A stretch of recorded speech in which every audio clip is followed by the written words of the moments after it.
held on Wednesday, the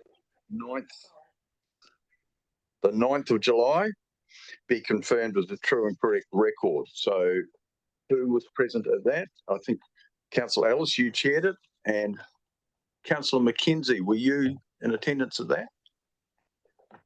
Yes, I was, Kit, so I'm happy to second. Good, thank you for that. So I'll put that. All those in favour, please say aye. Against, carried. That was moved, Councillor Ellis. Right, so we've got reports will be coming later, but first of all, we've got the Tasman students from the Climate Change Learning Program that are going to come up to the table. And there's some bright young people here. I've been out to meet them and they're being looked after. So if they'd like to come up to the table, if you need to use a microphone, you just need to press the button on the right and it'll come up. And I think you've actually got a presentation, isn't it? Just a picture. A picture, okay. So we're over to the young people and we've got Harvey, Moose, Genevieve, and what's the other one? Is it? And Charlie. Okay. So you'll need to press the microphone. Hello. Sorry, kia ora. As you know, this council supports the climate change learning program across Tasman schools, and this program increases awareness about climate change and the issues we face. But importantly, it empowers rangatahi to come forward and feed into local plans, but also have their voices heard by people who will listen. So please enjoy and please listen to them. Thank you. Is that right? Yep, over to you. So who's going first? So turn that one on and turn the other one off. You just have one on at a time. That's it. Hello, my name is Charlie Rogers and I go to Motueka High. I've been a member of the Climate Change Learning Program for 1 year, and today I will speak about climate change and why I believe it is important for young people to influence and be included in talks that affect us as well. The reason I believe youth should be included in talks of our future is that while we will all be affected by climate change, and it is us, the teenagers and young people, who will be affected for the longest, and climate change will probably not get better. But we have a chance to stop it if we change our ways, clean the rivers and the oceans, stop polluting, change to reusable energy sources, and save our planet for future generations to benefit from. The reason I am here talking to you today about the world's troubles go back way when I was a child, watching a documentary on the Amazon rainforests and the impact on the planet and its many inhabitants, and how they are being affected by the cutting down of the forest for palm trees and their oil and fibre. So in conclusion, I believe that youth should have a say in the matter in climate change and how to combat it, as well as feeling like an equal and important member at talks involving climate change. Thank you for your time. Kia ora, my name is Genevieve and I'm a Year 9 student at Garran College. I've been part of the Climate Extracurricular group since April of last year, when Will just appeared in my class in Mahana School and was like, I'm going to teach you guys about climate change. From then on, he came once a week, always with new, fun, interactive ways to learn about what was happening to our planet. I was hooked. One day, he asked me if I would like to join a group of kids who were all super interested in climate change, and I said yes. The kids were all people my age, from the various schools that had taken part in the program, and we bonded quickly. I remember this one thing that made me believe that I could actually make a change. It was a video. It was about a bunch of kids in Christchurch that had gotten super involved, presented to the council, and had actually made changes. I was like, I want to do that.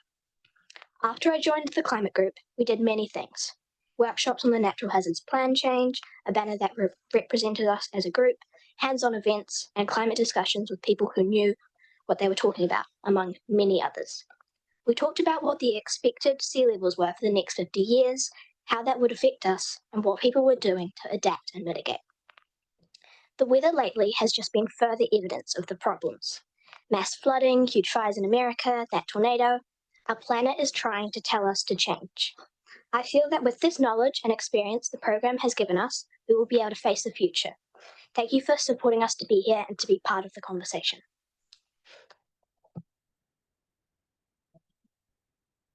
Hello, my name is Muse. I'm a year 8 student at Lower Elementary School. I've been part of the climate change activities for about a year and a half. I have loved working with diverse community of people from various backgrounds. My thoughts are, and hopefully always will be, that working with climate change is not only fun but helpful. It makes me feel like my role is important in some way. The recent weather events have really opened my eyes about climate change. Until recently, I was thinking about climate change as theoretical, something that isn't happening now, but something that is in the future. Looking out the window after the rain had slowed was a shock for me. Me and my family were thankfully fine, but I know of many whose homes were damaged or even destroyed completely. Now that my eyes are open, I'm starting to realize the enormity of it all. The future that my brain had fabricated had been a happy-go-lucky if everything went right scenario. Most of it has been shattered. But being around people who feel the same has given me hope, and I believe that by acting now, a better future is possible. Thank you for your time and opportunity to speak today. Hello, my name is Harvey Aitken and I'm a Year 7 student at Waimea Intermediate. Climate change first sparked my interest on my 9th birthday when I received a copy of the Guinness Book of World Records. I started flicking through the pages one by one, reading all the incredible facts, when something caught my eye. A page labelled in a big bold font, Climate Change. I saw a picture of tons of people holding up signs and shouting at something. Below the picture was a caption that read, World's Largest Climate Change Protest.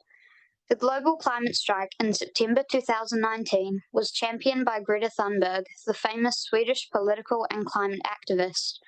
Throughout the whole event, an estimated 7.2 million people in more than 160 countries took part in the protest. That's the population of New Zealand, plus an extra 2 million people. I thought to myself, wow, why would so many people, including kids and teenagers, be protesting about the climate changing? It must be serious, so I wanted to find out why. After that day, I read some more about climate change on internet and books from the library. I came to realise lots of things are actually caused by climate change. Like the recent flooding in the Tasman region, these sorts of floods are caused because warmer air can hold more moisture, which means up to 10% more rain will be produced than a storm in normal temperatures. Warmer waters and rising sea levels are destroying plants, animal habitats, and slowly destroying our homes. Glaciers are melting, and sadly, temperatures are rising to unlivable highs. These are some of the reasons why those kids' voices from the 2019 protest are so important, and so is my voice, because this problem will affect my generation and other generations to follow if we don't do the right thing now. And that's why I joined the Climate Change Learning Program, which has helped me learn more about the issue facing our planet so I can do my part and influence others to make good choices for the planet too. I participated in the Natural Hazards Plan workshop at the Tasman District Council, where I got to meet fellow students, share my ideas and present them to council members. It was great for our young voices to be heard and taken seriously. I was also part of the intergenerational climate conversations where my mum and I joined in the various discussions with other people of all ages about climate change, science, technology, and environmental issues. One of the biggest lessons I learned from a trip to a conservation project with my family was that humans are the biggest threat to the natural ecosystem. This is because we are consumers and we make poor choices daily that affect the environment without thinking about the consequences. So being mindful about the planet and how we treat it goes such a long way. It has been great speaking to you all today. Maybe you have learned something new yourself. I'm really excited about future events and opportunities with the Climate Change Learning Program. Thank you very much. To see young people that can speak as well as us and are really interested in our planet and what's going forward is just so impressive. I wish I had the confidence at your age that you guys have now to be able to come in and do this. So thank you very much for coming in, and thank you for starting your studies on climate change, and I hope your continued interest goes further as you grow up. Okay, thank you. And we'll move to the next subject. We won't allow a question.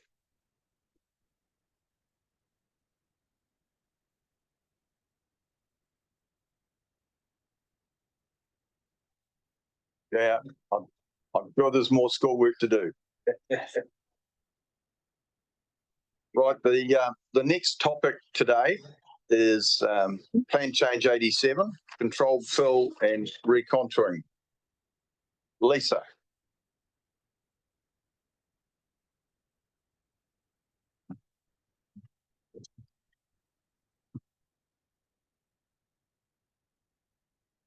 Over to you. Good, thank you. Through the chair, I take the report as being read, but I have a few summary points to make. But first of all, I'd just like to say that for the ones that don't know me, I'm Erin Hawke, Policy Planner for Natural Resources Freshwater with Lisa McGlinchey. So today's item about Plan Change 87 for contaminated soils and recontouring, we're just seeking confirmation that we're going to pause the contaminated soils aspect of Plan Change 87, and we'll resume that when the resource management reforms are in place. The main reasons for that are that we don't want to codify a national issue that's set out in legislation and the guidelines when we anticipate that the reform process is going to address this. The other thing is that it will give us more time to work with our Nelson City Council colleagues and develop an aligned approach. The other part of the plan change is the recontouring aspect, and we are seeking to progress that through the freshwater plan change, protections plan change. The reason for that, it's a very targeted plan change, and there's been a lot of thought put into it. It's ready for notification, and it will save a lot of resource consent applications for minor recontouring activities that we're seeing at the moment. So is there anything you want to add to that? Okay, through the chair, we're happy to take any questions. So I'm looking for a mover and a seconder, and this is a withdrawal until the RMA changes come, and we're actually following the directions of the minister. So we're not buying a fight with central government, which is a good thing. Does anyone have any questions or a seconder and a mover and a seconder? I'm happy to move. Councillor Butler's happy to move. Councillor Morrow is happy to second. No questions? None at all. Look at that. It's nice and simple. So I'll put that motion. All those in favour, please say aye. Well, against? Carried. That was nice and easy, Lisa.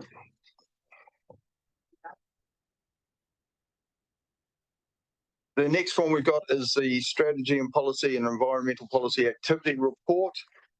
And Wayne is sitting beside me because John's on leave, and Barry and others as well. Alan. So we've got a team. Okay. Good morning. Through you, Mr. Chair, I'll lead out. We'll sort of do the strategic policy piece first, and then move on to the environmental policy piece like normal. So in community This is on policy, page 16 for councillors too. Starting. again, through you, Mr. Chair. So in the community policy area, it's good to see a few flags there for completed projects. They're all ones that we're going to have to do again relatively shortly. So they're either annual processes or, we'll start looking at the development contributions policy again in association with the long-term plan. Anna's making some really good progress on the reserve management plans for Lakes Murchison and for Richmond. So we're getting close to the conclusion of those pieces of work. Just fantastic to see. And we've got we've done the submission process. I've got hearings and deliberations coming up for the alcohol in public places bylaw and the responsible camping bylaw. So they're all sort of coming up. Just one update around the the review of water supply rates. So when we if you remember, we paused that earlier in the year due to staff capacity with the intention of restarting that. Unfortunately, with the weather events and other things, we won't have the staff capacity to pick that up again. Really, that means that that piece of work won't get done in time for the next LTP, and something that the water services business unit will have to pick up after that. So unfortunately, yeah, we're not going to be able to get that one going again. But with that, I'll take my bit as read and hand over to Michael. We've got one question. We might, if you've finished your bit, Alan, we might take the question for that. So, Councillor McKenzie. Oh, thank you, Chair. Look, I'm not sure actually if I'm on the right page, but or if we've covered it. I did want to ask a question about the Waiiti Community Dam project, which is actually indicating that it's on hold. And I just didn't understand why it was on hold. You've got a reply. Yeah, through the chair. That one's on hold. We're seeking landowner permissions to put a pipe across some land. So that's holding up the consent being lodged. So that's the basic reason on it. Okay, if I could just clarify then that, I mean, it's so the project itself is not on hold. It's just that we're waiting for the landowner consent, but we have no intention of stopping the project. Correct. Yeah. Okay, thank you. All right. We'll carry on. So for the infrastructure part, through you, Mr. Chair, the only thing I'd mention here is the bulk of the work's been done on 2 of those items, while everything else has been ticking over. Plan change 81 and the local water's done well. Water service delivery plan has been taking up most of our time over the last 2 weeks, month or so. So that's all I have, and happy to answer any questions. Mr. Fletcher. Through the chair, just a couple of other updates on two items in the infrastructure planning and policy area. The Motuikas Development Joint Agreement, IF with Kaunga Ora. Just to let you know, one of the questions you asked last meeting, or at least the meeting I was at, was what's happening with that funding. It's now transferred to the National Infrastructure Funding Agency, and we are meeting with them next week, I believe, and doing a site tour. So at this stage, it's still available, but we'll find out more next week about what their expectations are, and there's still the issue with the impasse around NZTA funding for local road maintenance. The second issue is on the Hope Bypass. Just to let you know, our part contributing technical information around making sure that we protect councils and the communities and infrastructure interests has ceased, and I believe the board, NZTA board, are considering the indicative business case tomorrow. We've asked to be briefed as quickly as possible, and we're waiting their reply to that. Thank you. Councillor Dowler's got a question. I have 2 questions actually. First one is on the graph here, and I'm pleased to see Mr. Drummond in the room because he might help. Car parking charging. There has a statement there, procurement of existing enforcement services being investigated. I thought we already owned that out of the new. We haven't. So yeah, we do have an existing contract. The bit that's getting investigated, that it's been in place for many years now, and that doesn't match our procurement policy. So we're having to investigate how we're going to go forward with an enforcement contract, and even extending it to this paid parking space when a contract's been in place for so long. So it's to do with our procurement policy, and how it doesn't match at the moment if we're going to go and revisit that. Okay, that'll do, yep. Motueka Wastewater Solutions Project. I've sat on that group since 2008.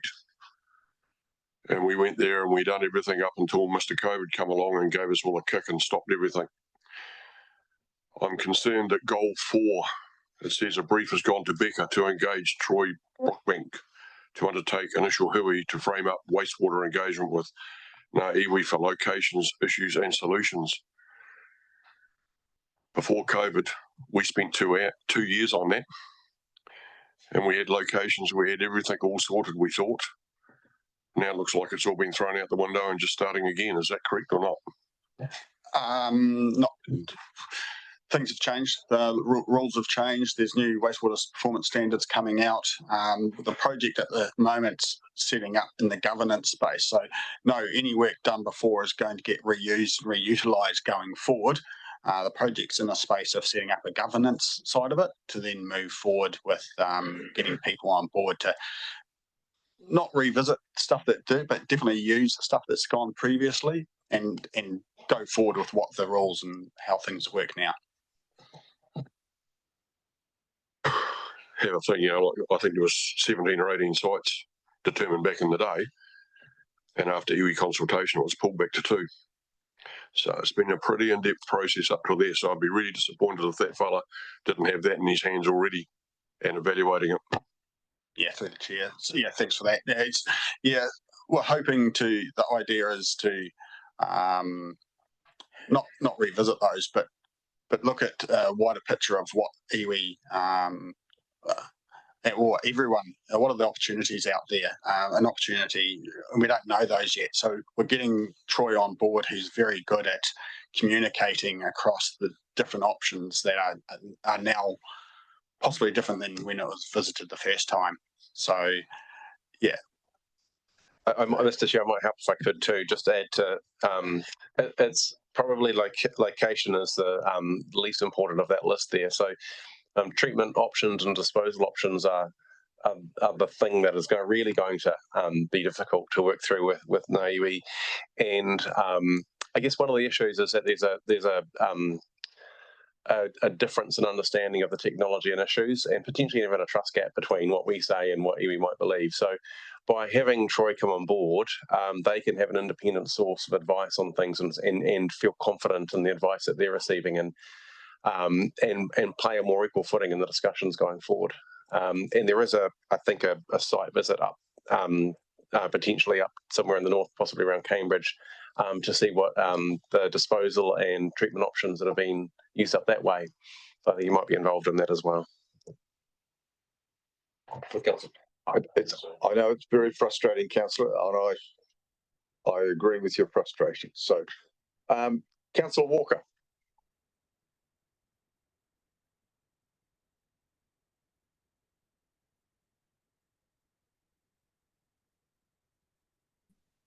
Good morning, through you, Chair. Hopefully you can hear me.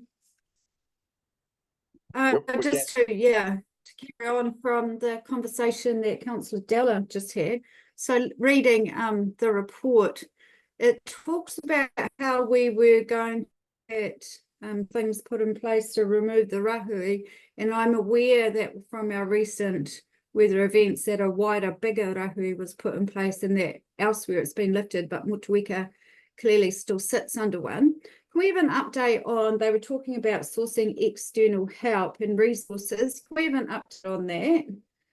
And the second thing is the conversation around Cambridge is whether they're going to do a visit. That's up being debated around at the minute, because depending, I know that Dwayne, you said it's not about the location, but actually for a lot of our iwi, it is about location of where the new wastewater treatment plant will be placed. So can I have an update on the external inputs around where we're getting to so we can actually come to a place of lifting the rahui around Motueka and sending out a message that it's now safe? And a completely different question, do you want that now through you, Chair, or later? What the question now? Second question can be now too.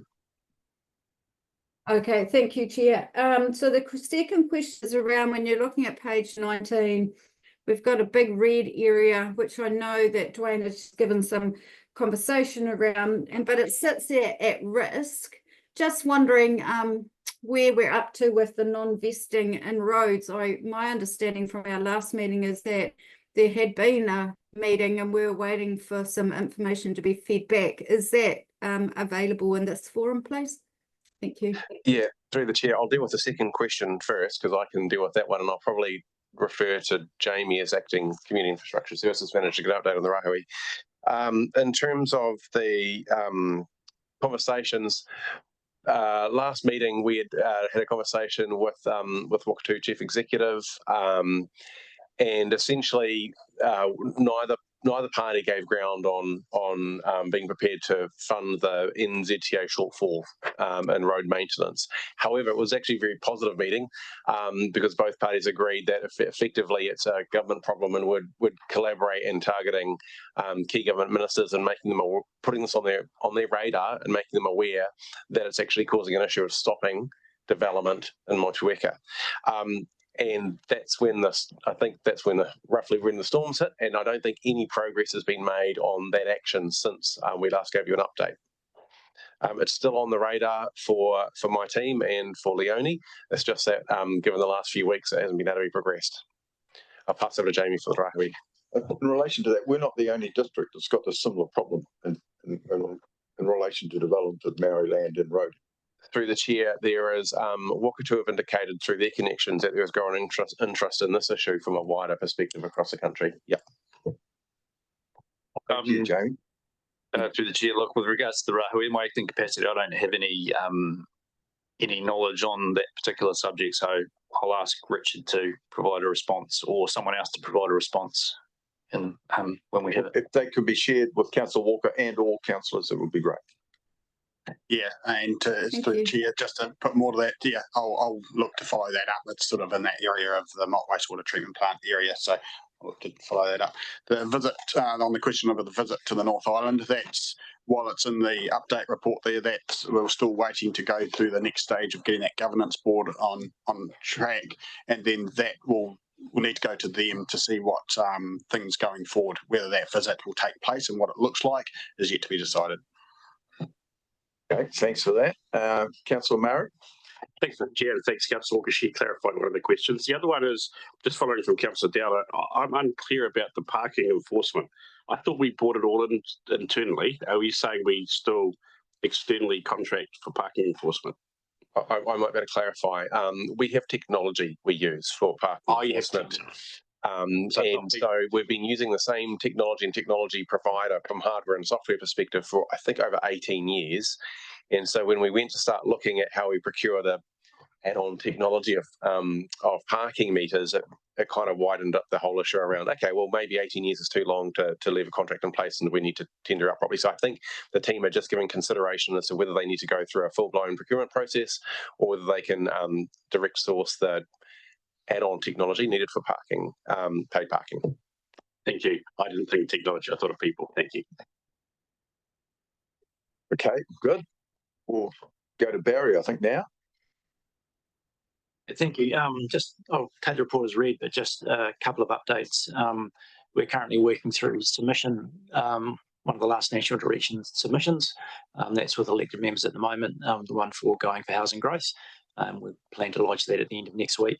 You recall from previous workshops that the Mayor has written a number of letters to ministers regarding announcements and recent changes. We haven't had any response to those letters just yet, which is unfortunate. And we haven't seen any more detail in relation to... stores have it signed up, no deal with.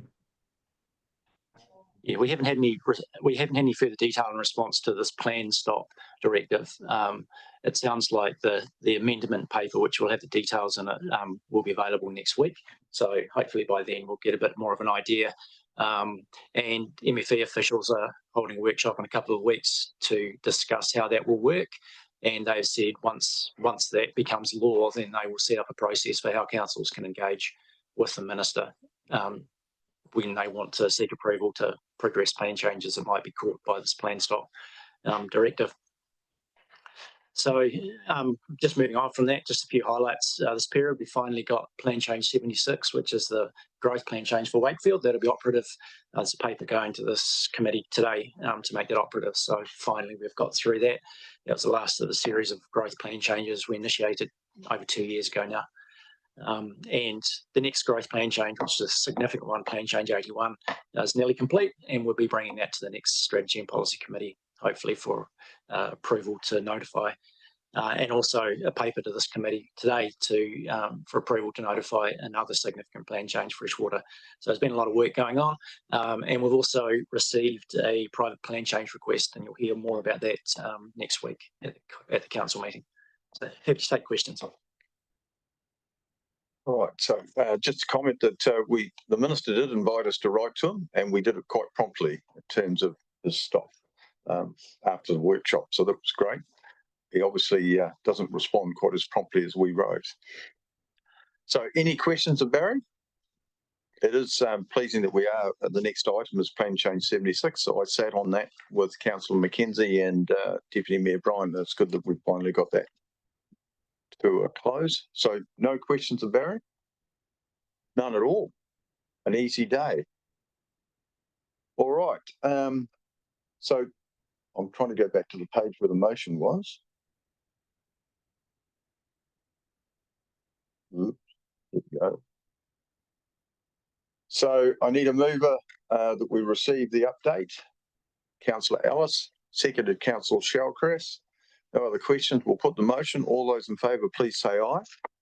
Against, carried. Thanks, team. And again, that was a relatively light day for questions. But it'll be good to resolve the issue about the parking and going forward. Right, next one is Emily and Alan again. That's the resident survey, annual resident survey, I think it's called, on page 30.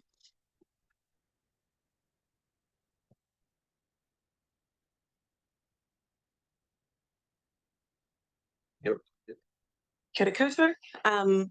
So this report presents the 2025 Residents' Opinion Survey results. This year, the survey has changed methodology and we achieved a sample from phone surveys to online, and we achieved a sample size large enough to be representative of our district. Service performance has been generally similar to previous years, with all council facilities, waste and Three Waters having met their performance targets. And specifically, there was 90% satisfaction in libraries, halls, wastewater, and curbside recycling.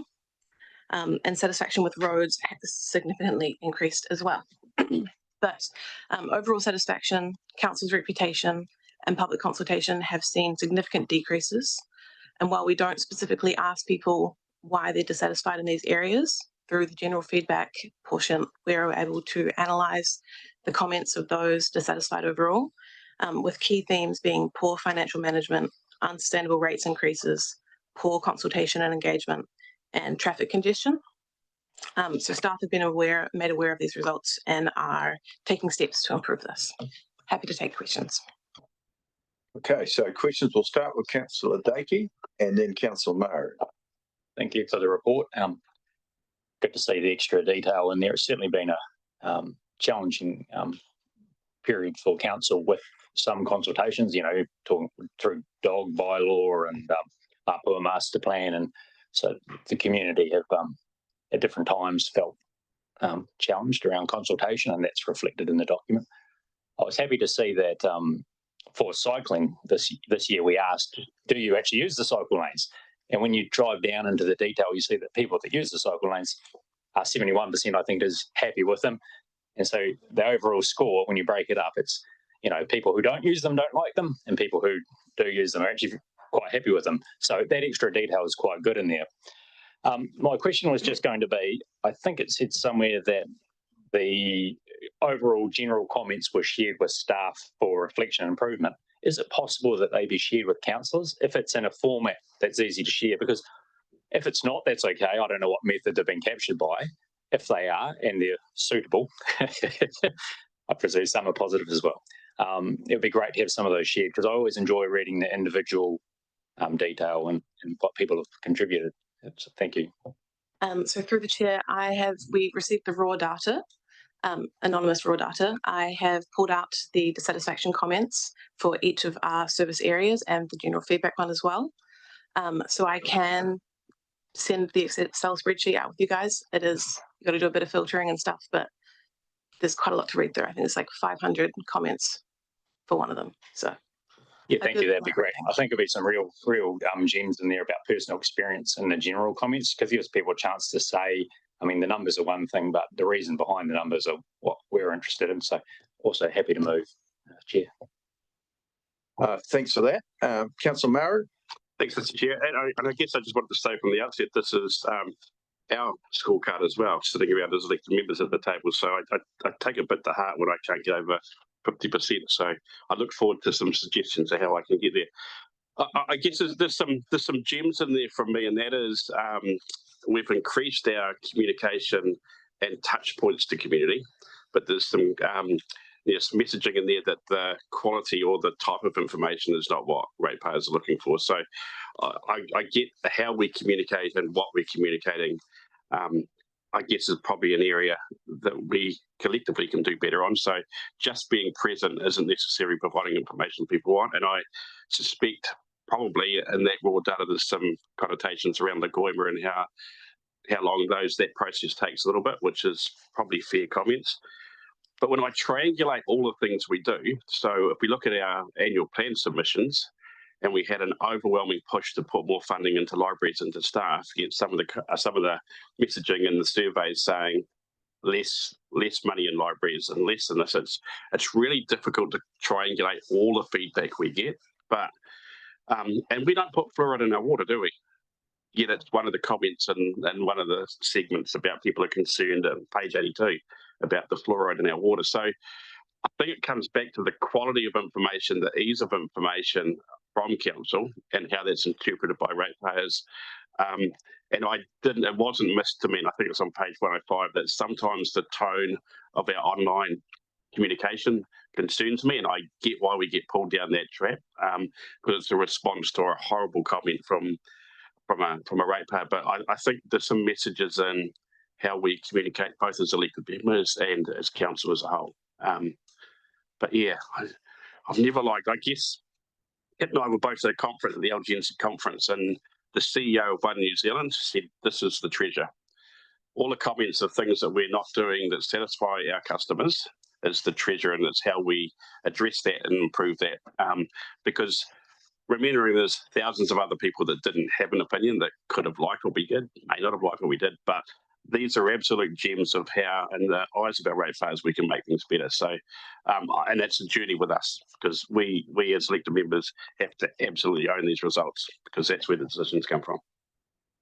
Yeah. I don't think it was a question, but happy to second. Yeah, happy to second. Good. And Councillor Walker, she's obviously got a question. Hello. Can you hear me through the chair? Yes. Yep. Loud and clear. Okay, cool, thank you.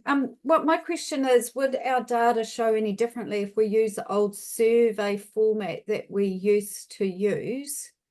And do we know that we're targeting a wide enough group?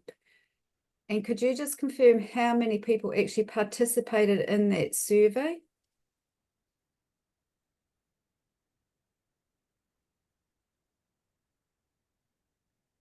So through the chair, so we changed survey methodology this year from interview-led phone surveys to a self-administered online survey. We may have seen a bit of difference in results from that change in methodology, but I know we've done this to keep on track with other councils. So I've put some statistics in the report about how many people in Tasman have landlines and phones, which was, it decreased for landlines from 72% in the 2018 census to 38% in the 2023 census, whereas when it comes to internet, 89% of our district had internet access in the census. We also were able to do hard copies of the surveys, so people were able to request a free hard copy they could then do themselves, which was used by some respondents. Questions? I'll let Bobby help. So in total, 322 people completed the randomly selected sample, and 175 did a self-select online sample as well. But by changing to the postal method, it gives everyone an equal chance to be selected, whereas the old method by phone, only 38% of our population would have a chance to even complete the survey. So I totally, through you, Chair, I totally understand that why we've changed it. I'm just wondering if the data would have reflected the same if we use the old system to this new system, is what I'm trying to get at. And I guess one of the takeouts is what Councillor Dakey said. It's hard for us to actually understand it when we don't get the raw material. And I appreciate the staff have collated and given it to us in this report. But if you look at what Councillor Dakey said about the people using the cycleway, the survey that we've been, the report we've got doesn't reflect on some of that information as easy. And I guess one thing that for Dwayne's team and Jamie's is, it is really frustrating when it comes to transport and we have similar roads and roadworks happening at a similar time. Is an easy takeout from this data that we've been produced today that we coordinate a bit more with Waka Kotahi around, NZTA when they're doing a road and then we decide to do our road, that we have that problem. Aka, when you're driving from Appleby through to Motueka, they had road working at the same time that we did the Mutri Highway. Is there a little takeout from today's survey, an easy thing of, let's just coordinate and collaborate a bit better? Jamie's going to answer that, but I'm sure we try to, but it's not always possible. Thanks, and through the chair. Yeah, I mean, we do that, and we have recently established tools to help us do that better. So we now have a platform where all agencies, including us, NZTA, power companies, other utility providers, put all of our works programs into one mapping system, and we use that to help shape those conversations. So yeah, it's definitely a focus. Fantastic. Could we get that messaging out to community on the rebound from this report? Thanks. Yep, I'm getting a nod. So I've got Councillor Kiddermont, and then Councillor Butler, and then we'll move on. Thank you. Through you, Mr. Chairman. Similar sort of comments about what's been echoed around the table here, but I'm coming at a different point of view. That I know this report is like going to the doctor and getting your blood checked and your heart checked and all the rest of it, and it's used for a health. How healthy is the organisation going? But can I just point out to you, 99.7% of the population that we serve did not bother filling out an electronic copy of the questionnaire. 0.3% of the population bothered. The reach, I think, is hard, but is the figures that we're getting representative of what we do? We get a lot of people saying that we're not doing enough, so we get some brickbats, but we also get some bouquets every now and again. And I don't know whether this system is good enough for a health check for the TDC, Tasman District Council. I can feel the eyes.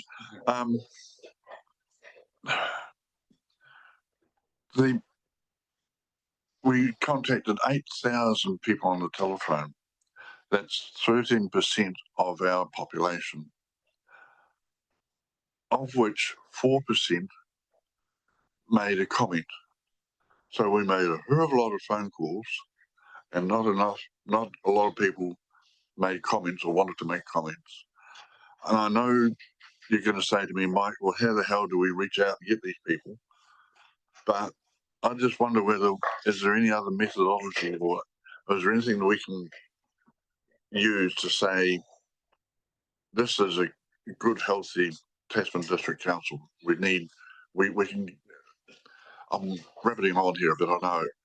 I'm trying to think of a question to say, is there another methodology that we can use that get more people engaged so that the standard deviation is minimised? Does that you understand that? So you've asked, is there another methodology? I don't know if there is. So through you, Mr. Chair, so we reviewed our methodology this year to have it online to reach a greater sample. We didn't get the response rate that we were hoping for, but we did it. So how we're hoping to address that this coming survey is by doing quarterly mail outs, and rather than selecting NZ post addresses where it just goes to a household and asks for someone to do it, we're hoping to use another method such as the electoral roll that allow us to directly ask people to get a fully representative sample. And by doing it quarterly means that we're not seeing seasonal polls from certain things that are happening. Yeah. Okay, that's good. Sorry, Alan? just to correct something that Councillor Kinnamuth said. We didn't phone anybody in this survey. This was postcards for people with the opportunity then for them to complete a survey online. So there were no telephone calls on this occasion. Okay, we'll move to Councillor Butler, and the Mayor might have a comment, and I've got one, and then we'll go. Yeah, thanks, Mayor. Yeah, my question is, like, it seems that like these changes are basically a shift towards self-selecting, people self-selecting to give feedback. Would that be right? So we used two different methods this time. So we sent 8,000 households their own unique link to do the survey. And then we also did an online link that we advertised openly, put in local papers, Newsline, all those sorts of things. The open link is self-selected, whereas the 8,000 person sample that we individually sent out to houses is not as self-selected. So surveys are always a little bit self-selected because people need to elect to do it. You know, it's the same with our phone calls. The research company would call people up. People would need to say that they actually wanted to do it. They're not forced to do it. There's always a degree of, self-select to these things. But when we randomly sample and send out to 8,000 households, we're trying to get rid of those biases from self-selection. Oh, yeah, I understand that. So, yeah, so we could say that this, because we've got a new way of sampling, we're moving into a new way of sampling, it's going to have an effect on what we get back.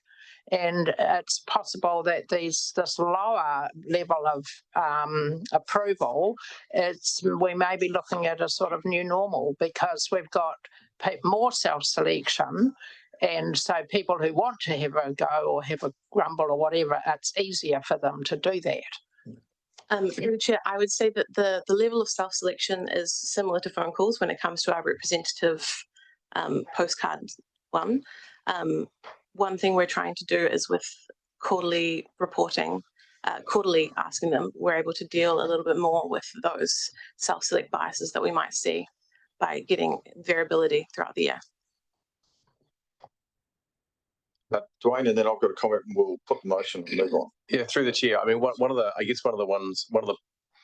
bits of evidence from the survey itself that leads me to believe that maybe there's a genuine drop in satisfaction is that for our frontline services, or the survey results that are generally roughly comparable with previous years. The similar normal variation that we see from year to year in those frontline services is present in this survey, and largely a good news story. So largely we're continuing the frontline level of service. People are not unhappy with services directly that council receives. So it's possible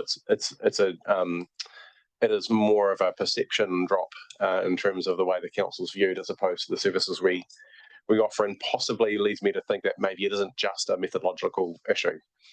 I mean, the positive in that is that actually people are largely happy, or at least as happy on the main as they are with council services have they been in previous years. And just to let you know, I mean, ELT are discussing particularly the overall satisfaction and reputation figures, and at some point, I think Chris, maybe not today, but would like to talk to the council about kind of an engagement strategy going forward to kind of reconnect, have a greater presence, build that trust and relationship with our community at a staff level and the council level going forward. Just, it's on ELT's radar. They're aware of it and they're thinking about, in addition to the engagement strategy, what else we do about it. Mr. Mayor. Yeah, actually, no, just what Dwayne said. I think there's the direct services and people's commentary around what we deliver, and then there's the overall kind of view of the council.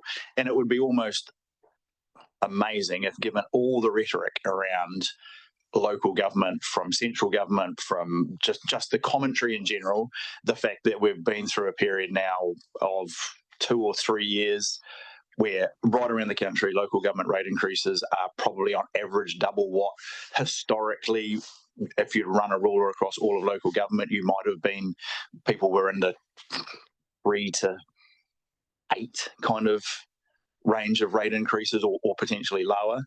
And then for 3 years straight, it's been double digits for lots of councils. and so the overall rhetoric, the commentary, the media, central government, just generally. So it would be kind of odd if there wasn't an impact of all of that on the overall perception. I think the key thing with the survey is to pull out the bits that are identifiable through people's commentary about what we, specific areas where we have the ability to influence them. Our ability to influence the overall perception of local government is limited. But there are things in there that I'm sure we can identify, pull out and say, well, these particular things, we can influence those and improve them or try and address the issues that have been raised. So I think that's what has to be the focus. If you worry too much about the big picture number, it's a bit like so many things that we deal with now. Our ability to influence it up here is limited. We have to focus on the things we actually are able to control and improve. So. And I think there's plenty in there for us to focus on of that nature without worrying so much about the overall. With those comments, I won't add anything else because we've certainly been a whipping boy for central government, that's for sure. I've got the motion moved, Councillor Dakey, seconded Councillor Maru. I'm going to put that. All those in favour, please say aye. Against, carried. We won't take a break quite yet. We'll move to the next topic, which is a withdrawal. So the Port Terakoe spatial plan item has been withdrawn, so we're not dealing with that today. So we've got plan change 76, which is on page 216. So Barry, you got through the appeal process? Yeah, we did. So this plan change was settled through mediation, Environment Court mediation. There was one appellant who was the majority landowner affected by the plan change. This is an odd quirk of the RMA. So the plan change is effectively operative already. It's legally operative because there's no appeals or all the appeals have been settled, but there is a requirement under the Act to get a resolution to confirm that. So even though it's legally in place and operative, we still just need a resolution. So this is kind of an administrative step. So happy to take any questions. Tim and Brent are happy to move in second. I sat on this and I think we're deferred for infrastructure anyway, are we not? But through Chair, yes, that's correct. Yeah, so we're waiting on, I think it's wastewater and water, main trunk to get up to Wakefield. But it was a good experience sitting on it. So it's been moved and seconded. All those in favour? Oh, Christine, you've got a question. Sorry. Do that first. Thank you. I'm just wondering, through you, Chair, if Barry would be able to just explain in layman's terms, for the benefit, I guess, of the community who were interested in this plan change, just the reasoning behind the agreements that were reached to delete the Oak Tree Indicative Reserve and deletion of the Gossie Creek Indicative Reserve.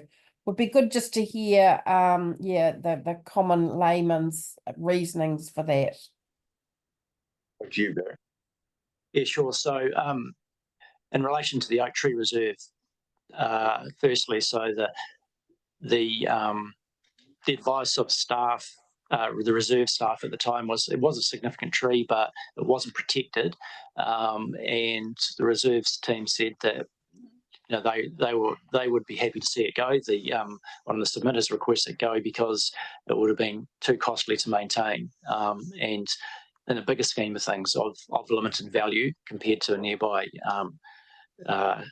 area of native bush, which was protected further. So the decision of the hearing panel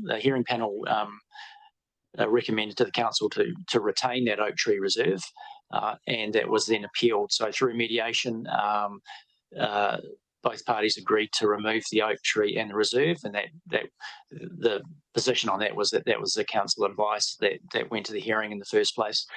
So that was the justification for that. In relation to the indicative reserves on Gossie Stream, it came down to so the appellant didn't want them, and the issue was access to access for maintenance. So where we got to in the end is that will be addressed through the resource consent process anyway. So when it comes to subdivision, even though there's not an indicative reserve there, to address the hazard issues and the natural hazard issues, then there'll have to be sufficient space taken to ensure there's an adequate area for flood flows and for maintenance of that area. So through mediation, there was additional wording put into the TRMP, which indicated that was what would happen. So rather than having indicative reserve, natural hazards would have to be assessed and appropriate space allowed for future flood flows. So not current flood flows, but future flood flows. So when subdivision happens, we'll essentially end up in the same place anyway. If I could, Chair. So look, thank you very much for that. And also just to thank the staff for all the work on this plan change. You know, they take a while to get through, but great to see that this one can now be operative. Thank you. Right, thanks for that. Yeah, from my recollection, Councillor McKenzie, we were certainly concentrating on preserving the native trees through there rather than a single oak standing on its own, because it's a significant area of native trees coming along that boundary where the cycleway goes through, which is on the boundary of this. So it's been moved, Mayor, I think it was Mayor King, and seconded Councillor Murray. I'll put that. All those in favour, please say aye. Against, carried. What we'll do now is we'll just take a 10-minute break, and then we'll come back and we've got my report to do, and then we've got the confidential thing to do. So we'll have 10 minutes and then we're done. Okay.